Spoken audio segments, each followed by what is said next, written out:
In the heart of Edinburgh stands an ancient graveyard where thousands have been buried over the centuries. By day, it attracts visitors from around the world. By night, many believe something far darker awakens among the stones. The cemetery is known as Greyfriars Kirkyard. Established in the 16th century, it has witnessed plague, war, executions, and centuries of death. Few places in Scotland carry such a heavy sense of history. Among those buried there was Sir George Mackenzie, a 17th century lawyer and judge. His role in persecuting religious dissidents earned him a fearsome reputation, one that would survive long after his death. Over time, stories emerged claiming Mackenzie's spirit never truly rested. Locals whispered about strange sensations, sudden illnesses, and an overwhelming feeling of dread near his burial site. In 1998, a homeless man reportedly broke into a sealed section of the cemetery seeking shelter. What happened next remains disputed, but many consider that moment the beginning of the modern Mackenzie Poltergeist legend. Soon afterward, visitors began reporting unusual experiences. Some described sudden dizziness. Others spoke of unexplained anxiety, as though an invisible presence had entered the cemetery alongside them. Several witnesses claimed they felt sudden impacts despite seeing nobody nearby. Most dismissed the experiences as imagination. Yet the number of similar reports continued growing over the following months. Some visitors later reported scratches and bruises appearing after tours of the cemetery. Believers argued the marks appeared too frequently to be dismissed so easily. Guides conducting nighttime tours began hearing the same stories repeatedly. Visitors who had never met described similar sensations, often identifying the same area of the cemetery as unusually disturbing. Many of the reports centered around an area known as the Covenanters' Prison. Surrounded by high stone walls and centuries of tragedy, it became the location most frequently linked to the alleged paranormal activity. As months passed, the number of reports continued to grow. Visitors who had never spoken to one another described remarkably similar experiences. Some visitors reported feeling physically unwell shortly after entering the prison area. Headaches, nausea, and dizziness were frequently mentioned. Several witnesses later claimed they saw a dark human-shaped figure moving between the gravestones. Whenever someone attempted to approach, the figure reportedly disappeared before its features could be identified. Some visitors described feeling as though invisible hands had brushed against them. Others reported sudden impacts to their backs. Reports of scratches and bruises continued attracting attention. Some visitors insisted the marks appeared only after experiencing unusual events. Local newspapers and paranormal enthusiasts soon became interested in the growing legend across Scotland and beyond. Paranormal researchers eventually entered the cemetery, armed with cameras and recording equipment, to document the activity. Much of the attention remained focused on the Black Mausoleum where George Mackenzie was buried. Visitors frequently described an overwhelming feeling of dread near the mausoleum. Even those unfamiliar with the legends, whether caused by suggestion or something unexplained, witnesses continued describing strange encounters from the darkness.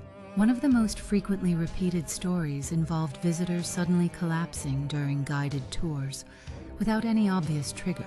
Several witnesses claimed they observed a tall, dark figure standing motionless against the prison wall before it vanished. As media coverage expanded, reports of the Mackenzie Poltergeist reached audiences far beyond Edinburgh. Researchers began examining historical records. His controversial role had already made him a feared figure in Scottish history. Skeptics pointed out that expectation may have amplified ordinary sensations, transforming anxiety into supernatural encounters. Yet some witnesses insisted they knew nothing about the legend beforehand, making their descriptions more difficult to dismiss. Decades later, Greyfriars Kirkyard remains one of Scotland's most famous locations. Thousands continue to visit each year. Long after visitors leave, the cemetery returns to silence. The mausoleum stands exactly where it has stood for centuries. Perhaps the Mackenzie Poltergeist represents the power of history and fear, or perhaps something conventional explanations have yet to address. If you found yourself alone inside Greyfriars Kirkyard after midnight, what would you believe was watching you? In the quiet river town of Atchison, Kansas, an ordinary Victorian home stands among rows of aging houses. Yet for decades, visitors have claimed that something unseen lingers within its walls, watching silently from the darkness. In 1993, Tony and Deborah Pickman moved into the house, hoping to begin a new chapter in their lives. At the time, neither had heard the strangest stories that would later make the property infamous. The first few days passed peacefully. Furniture was arranged, rooms were decorated, and life settled into a routine. Nothing seemed unusual, and any future talk of hauntings would have sounded completely absurd. One night, long after everyone had gone to bed, Tony heard footsteps moving across the upstairs floor. Assuming it was the house settling, he ignored the noise and eventually fell back asleep. The sounds returned the following night, then again the night after that. Before long, the unexplained footsteps became a regular occurrence, always arriving after midnight when the house should have been silent. Tony began noticing something difficult to explain. Whenever he entered certain rooms, he felt as though someone was standing nearby. The sensation was subtle at first, but impossible to completely dismiss. One room seemed different from the others. A small nursery near the back of the house carried an unusual atmosphere. Visitors often described feeling uneasy there without understanding exactly why. Late one evening, Tony reported seeing what appeared to be a small girl standing at the far end of the hallway. Before he could react, the figure vanished completely into the darkness. Tony immediately searched the hallway and nearby rooms, expecting to find a rational explanation. He found nothing. No open doors, no hiding places, only the same unsettling silence that now filled the house. Despite the strange encounter, Tony remained skeptical. Lack of sleep seemed more likely than ghosts, yet the memory of the figure lingered long after the experience itself had passed. The disturbances soon became harder to ignore. Small household items reportedly began appearing in unexpected locations. Keys, utensils, and personal belongings seemed to move on their own, often reappearing where no one remembered leaving them. According to later accounts, the kitchen became one of the most active areas in the house. Cabinets occasionally appeared open without explanation, and objects were reportedly found moved shortly after being carefully put away. Soon afterward, electrical problems reportedly began occurring throughout the house. Lights flickered unexpectedly, appliances activated without warning, and certain disturbances appeared to happen most often when Tony was alone. Weeks of interrupted sleep gradually wore down the household. What had once seemed merely unusual now felt increasingly oppressive. Fatigue amplified every strange sound, making even ordinary nights feel uncomfortable and unpredictable. Friends visiting the home reportedly experienced unusual events of their own. Some claimed to hear unexplained noises, while others described an uncomfortable sensation of being watched despite finding no obvious cause. Conversations repeatedly returned to the nursery. Visitors unfamiliar with the home's reputation often identified the room as unsettling without being prompted, a detail that strengthened the belief that something unusual centered there. Tony later claimed the feeling of being watched became almost constant. Certain rooms felt occupied even when empty, creating an atmosphere that he found increasingly difficult to dismiss as imagination. Then came one of the most controversial claims associated with the Sally house. Tony reportedly discovered fresh scratches on his body after experiencing a sudden burning sensation, despite having no memory of injuring himself. According to witness accounts, the scratches did not remain an isolated incident. Similar marks allegedly appeared again, increasing concerns that the disturbances were becoming more aggressive than the unexplained noises reported earlier. By this stage, skepticism had largely given way to concern. Whatever explanation Tony preferred, he could no longer deny that something inside the house was affecting him emotionally, physically, or perhaps both at once. As reports surrounding the house spread, paranormal investigators began contacting the Pickmans. What had started as a private ordeal was becoming increasingly public, attracting researchers eager to determine whether the disturbances could be documented objectively.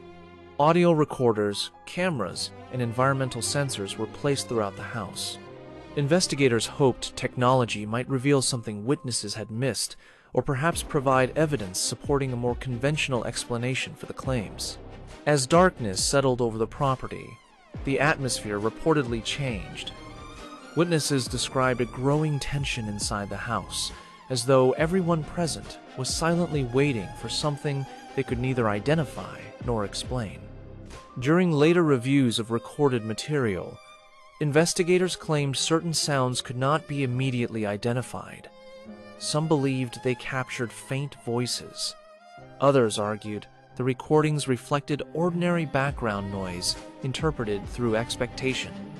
Over time, stories began circulating about a young girl allegedly connected to the property. According to paranormal accounts, the child was called Sally, though historical evidence supporting the identity remains disputed today. Investigators agree the reported activity came from a child. Some suggested the apparent innocence of the sightings concealed something far more unsettling, a possibility that would dramatically alter interpretations of the haunting. Several witnesses later described moments when activity appeared unusually intense. Strange sounds, sudden sensations, and unexplained events seemed to occur within a short period, reinforcing beliefs that the house was becoming increasingly unpredictable. Skeptics argued that stress, fatigue, expectation, and media attention may have influenced witness perceptions. In their view, ordinary experiences gradually acquired supernatural meaning through repetition, discussion, and growing public fascination. Although the Pickmans eventually moved on, reports connected to the property continued. Visitors, investigators, and curious observers would return for years, each bringing their own expectations and leaving with their own conclusions. Perhaps the Sally house represents a powerful example of fear shaping perception. Or perhaps something unexplained truly occurred within those walls. Decades later, certainty remains elusive. Whatever happened there continues to invite both belief and February doubt.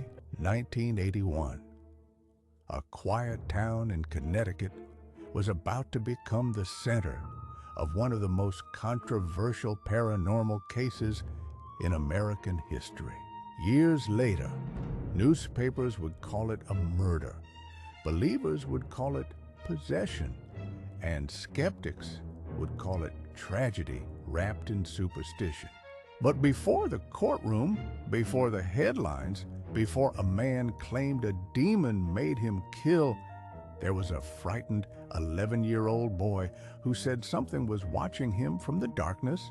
The story began with the Glatzel family. Like many families searching for stability, they moved into a rental home in Brookfield, Connecticut. At first, everything seemed ordinary. Boxes were unpacked, rooms were prepared, life moved forward. But according to family members, strange events began almost immediately. And the youngest son, David Glatzel, would soon become the center of a mystery. According to David, he encountered a strange figure. The boy described an elderly man. His face appeared twisted. His eyes seemed filled with hatred. The figure would stare silently, then disappear. At first, adults assumed the child had an active imagination, but David insisted the visitor was real. The sightings soon followed David into the night. Family members reported hearing screams from his bedroom. The child allegedly woke and panicked. He claimed unseen hands were grabbing him. He described horrifying faces appearing beside his bed. Night after night, fear replaced sleep. Eventually, the disturbances were no longer limited to David's room. Family members claimed strange sounds echoed through the house. Footsteps were reportedly heard. Doors opened unexpectedly. Objects appeared misplaced. Every unexplained noise became a source of fear. Every shadow became a possible threat. As weeks passed, David's behavior became increasingly alarming. Witnesses claimed he spoke to invisible entities. At times, he appeared detached from reality. Concerned for David's well-being, the family sought medical help. Doctors examined him. Yet, according to those involved, no explanation fully satisfied the family. The terrifying episodes continued. And as conventional answers appeared insufficient, attention gradually shifted toward another possibility, a spiritual one. Eventually, local clergy were contacted. Religious officials listened carefully to the family's accounts. What followed remains one of the most disputed aspects of the case. Witnesses would later describe episodes that terrified everyone. David reportedly growled. He allegedly cursed. Some claimed he demonstrated unusual strength. As reports spread, two controversial figures entered the story. Ed and Lorraine Warren, already known for investigating claims of demonic activity. Among those closest to the family was Arna Cheyenne Johnson. As fear consumed the household, Arna became determined to protect David. Believers claim Arna issued a direct challenge. Rather than continue attacking the boy, he allegedly demanded that the entity target him instead. Some accounts describe additional incidents. Witnesses claimed strange presences were seen nearby, dark figures, an overwhelming feeling of being watched. February 16, 1981. What began as an ordinary day would soon become one of the most discussed events in history. No one could have predicted that violence was only hours away. Then, in a matter of moments, everything changed. Arna Johnson pulled a knife. During the confrontation, Alan Bono was stabbed multiple times. The wounds proved fatal. Witnesses described chaos, shock, confusion. The case had instantly transformed into a homicide investigation. Police quickly located Arna Johnson. He was arrested and charged with murder. For investigators, the case appeared straightforward.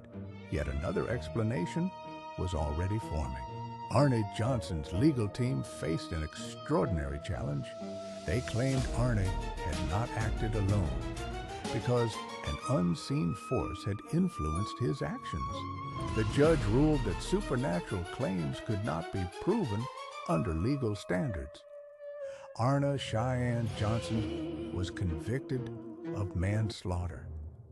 The verdict addressed the crime, but not the mystery. Was Arna Johnson influenced by a genuine supernatural force? Or was the case the result of fear and human tragedy? The answer depends on who you ask. The debate never ended. What if the house of your dreams became a nightmare you could never escape? For nearly a decade, one family claimed they lived alongside unseen entities inside an isolated Rhode Island farmhouse. Some reported hearing voices. Others claimed to see apparitions wandering the halls. In January 1971, Roger and Carolyn Perron purchased a large farmhouse in rural Rhode Island. The property sat on more than 200 acres of land. The house was old, very old. Its history stretched back nearly 2 centuries. For the Perrons, it seemed like the perfect place to raise their 5 daughters. a quiet country home far from the noise of city life. The family later claimed strange events began almost immediately. Doors opened unexpectedly. Small objects disappeared.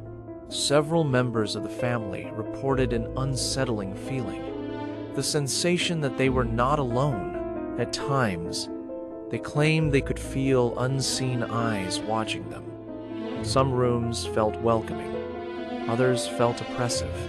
According to the family, apparitions soon began appearing inside the house.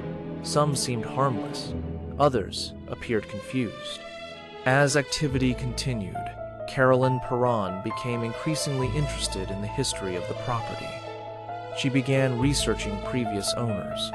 What she discovered would dramatically influence how the family viewed the haunting. Over the years, numerous people had reportedly lived and died on the land. The daughters reported a wide variety of strange experiences. Some claimed they heard voices calling their names. What began as curiosity slowly transformed into fear.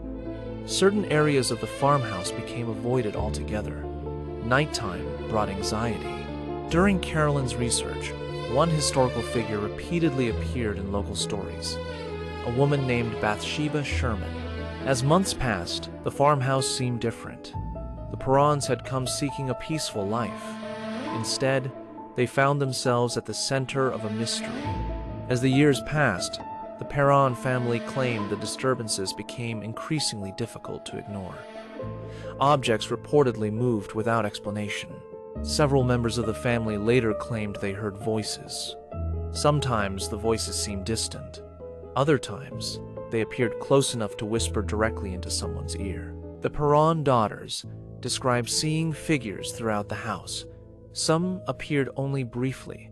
Others remained visible for several moments before disappearing. Several family members claimed they experienced physical contact, a sudden touch, a tug on clothing, a hand on the shoulder when nobody was nearby. According to the family, Carolyn Perron experienced some of the most disturbing incidents. She claimed certain entities appeared particularly interested in her. Among all the names associated with the farmhouse, one stood above the rest: Bathsheba Sherman. Local legends painted her as a sinister figure. Years passed, yet the activity reportedly continued. The family adapted as best they could. Fear became routine. Eventually, the family decided they could not face the situation alone. Paranormal investigators became interested. Ed and Lorraine Warren eventually visited the farmhouse. The Warrens believed the Perrons were dealing with genuine supernatural activity. As the Warrens continued their investigation, tensions reached new heights. The confrontation was approaching. As tensions inside the farmhouse continued to rise, the Warrens proposed a more direct approach. A séance was conducted. What happened during the séance remains one of the most debated aspects. Carolyn Perron entered an unusual state. The aftermath of the séance reportedly created tension within the family. Not everyone agreed on what had happened. Despite the fear, life inside the farmhouse continued.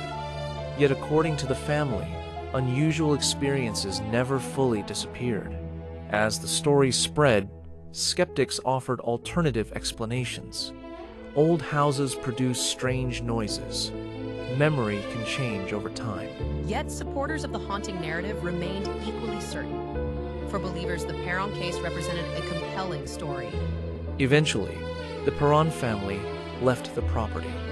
But leaving the house did not mean leaving the memories behind. Years later, books and interviews brought renewed attention. The haunting was about to become known around the world. In 2013, the story inspired the horror film The Conjuring. Its success transformed the Perron haunting into a famous story. More than 50 years later, the mystery remains alive. Was the family truly haunted? The answer depends on who you Germany, ask. 1967. In the quiet Bavarian town of Rosenheim, a respectable law office became the center of one of the most controversial paranormal investigations ever documented. Employees initially believed they were dealing with ordinary technical problems. Telephone systems malfunctioned. Electrical equipment behaved strangely. Nothing seemed supernatural. Then the incidents became impossible to ignore. Light bulbs exploded without warning. Heavy lamps swung violently. Witnesses described fear, confusion, and a growing sense that something unseen was present. As the disturbances intensified, specialists arrived. Engineers examined the electrical systems. The more closely the office was studied, the stranger the story became. Some observers believed it was genuine.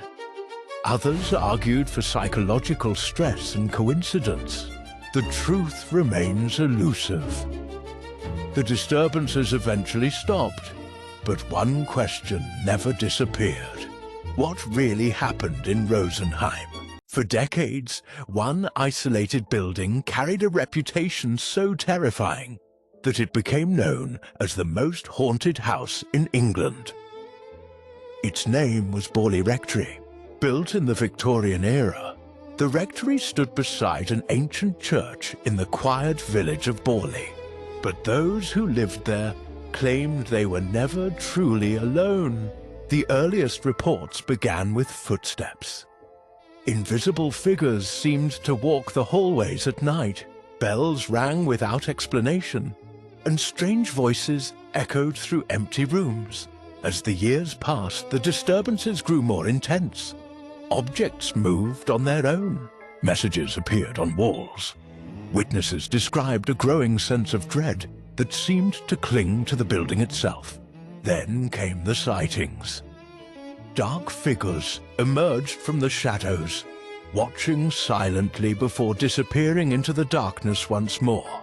Residents reported stones being thrown indoors, furniture shifting position, and unexplained knocks coming from behind locked doors. The strange events attracted investigators from across Britain. Journalists, psychical researchers, and skeptics all arrived hoping to uncover the truth. What they encountered only deepened the mystery. Witnesses claimed to see the ghost of a nun wandering the grounds. Others described terrifying encounters with unseen forces inside the rectory. Critics argued that many of the stories could be explained by exaggeration, misinterpretation, or deliberate hoaxes. Yet even today, no single explanation accounts for every report. Was Borley Rectory truly haunted, or did fear itself create the legend? The answer may have vanished with the shadows that once walked its halls. Some hauntings leave behind only stories. Others leave behind witnesses who never truly recover. In South Shields, England, a series of terrifying events would convince many that something unseen had entered an ordinary home and refused to leave. It began with a family who believed they were living a normal life.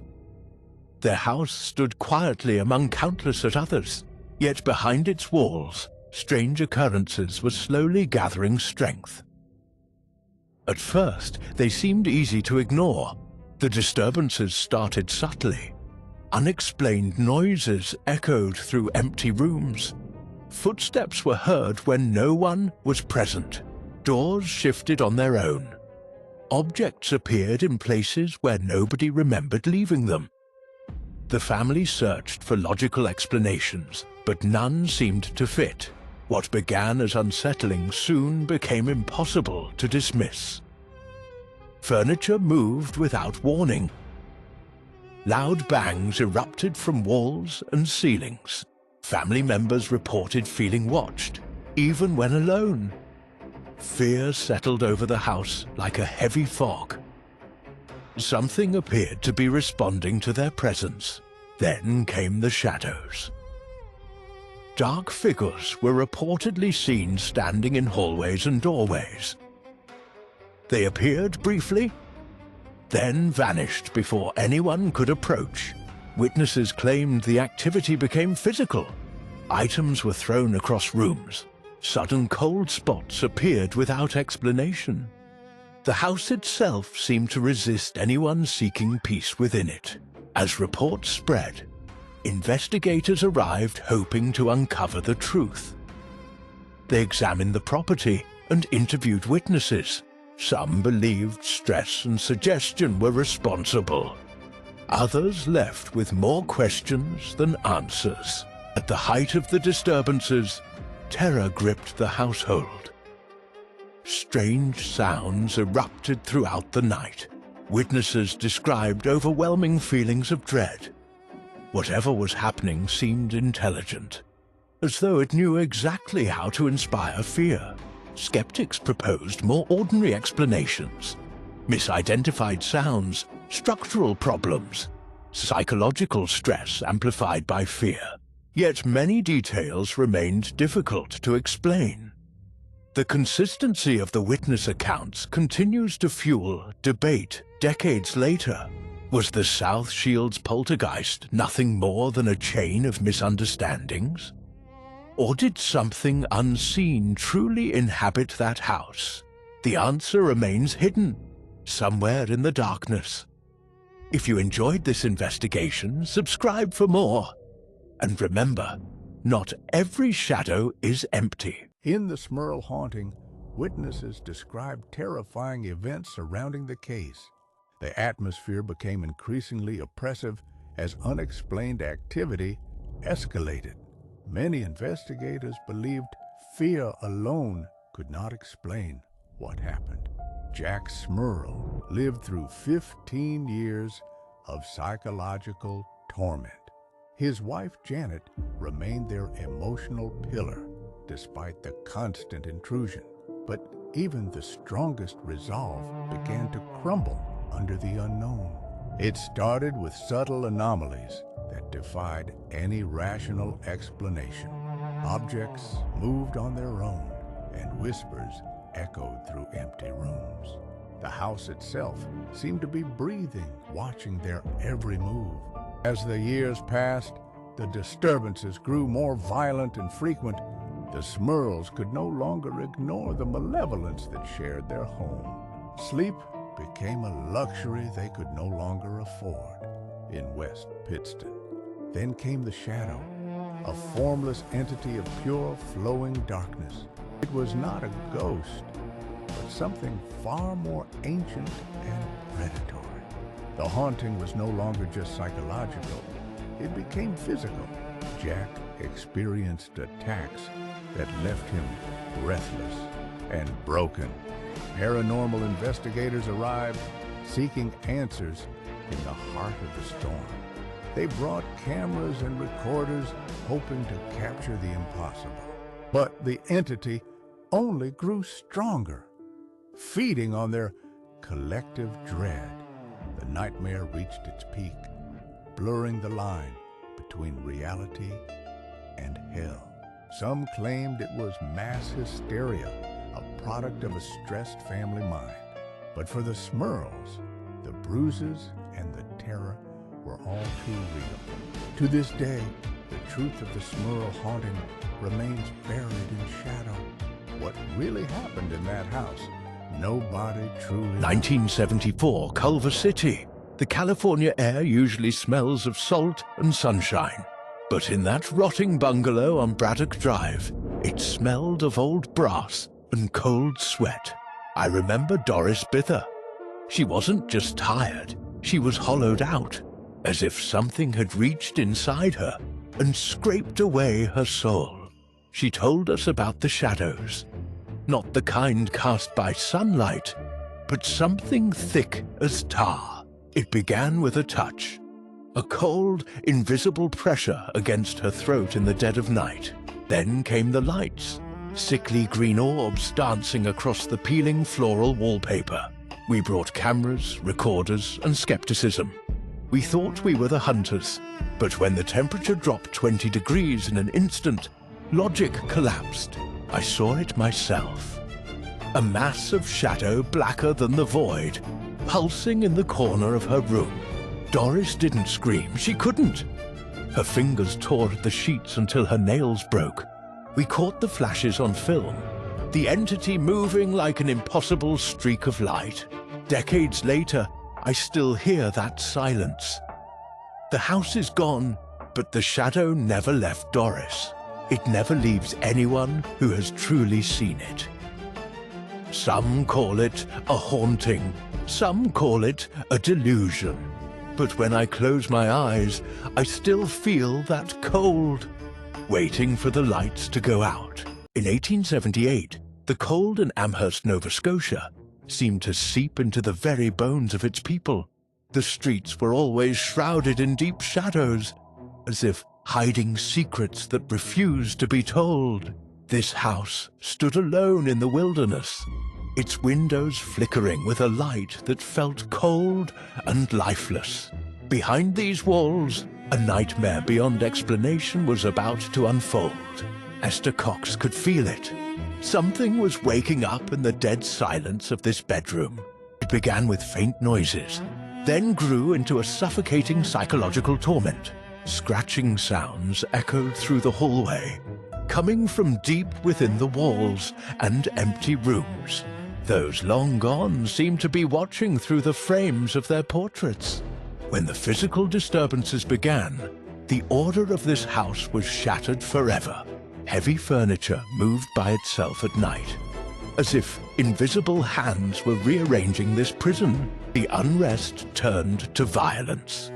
Objects flew through the air, and order collapsed in screams.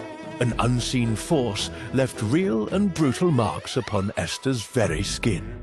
Investigators tried to use reason and logic to explain these strange phenomena, but before this ancient power, their records seemed pale and utterly powerless.